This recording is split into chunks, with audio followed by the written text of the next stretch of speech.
എൻ്റെ ജീവിതം മുഴുവനും ദൈവത്തിൻ്റെ കരുണയുടെ ഫലമാണ്.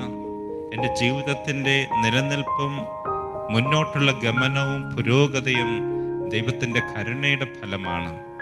എൻ്റെ ജീവിതത്തിൽ വറ്റിപ്പോകാതെ, തീർന്നു പോകാതെ ഞാൻ കാത്തു സൂക്ഷിക്കേണ്ടത് ദൈവത്തിൻ്റെ കാരുണ്യമാണ്. ഈശോ മരിയ ഹോസ്റ്റിനോട് ഇപ്രകാരം പറഞ്ഞു, എൻ്റെ കരുണയുടെ ആഴങ്ങളിലേക്ക് നീ നോക്കുക.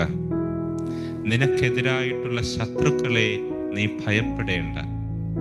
എൻ്റെ കരുണയെ വാഴ്ത്തുകയും പുകഴ്ത്തുകയും ചെയ്യുക. വളരെ ലളിതമല്ലേ നമുക്കിത് ചെയ്യുവാനായിട്ട്? ഈശോയുടെ കരുണയുടെ ആഴങ്ങളിലേക്ക് നോക്കിക്കൊണ്ടിരിക്കുക. എന്തുമാത്രം നീ നോക്കിക്കൊണ്ടിരിക്കണമെങ്കിൽ അത് കാണും. അവിടെയാണ് നോക്കേണ്ടത് എന്നുള്ളൊരു തിരിച്ചറിവ് എനിക്ക് വേണം. സങ്കീർത്തകൻ പറയുന്നത് പോലെ, ദൈവമേ, എൻ്റെ ശക്തിയുടെ ഉറവിടമേ, ഞാൻ അങ്ങേ സ്നേഹിക്കുന്നു. എൻ്റെ ശക്തിയുടെ ഉറവിടം ദൈവമാണ്. ഞാൻ ശക്തി സ്വീകരിക്കേണ്ടത് ദൈവത്തിൽ നിന്നാണ്.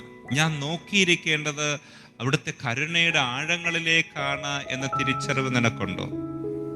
നീ നേതൃത്വം കൊടുക്കുന്ന കുടുംബം, നീ പങ്കുചേരുന്ന പ്രസ്ഥാനം, നീ ഉൾച്ചേരുന്ന നിന്റെ സൗഹൃദ വലയം എല്ലാം വിജയകരമായി.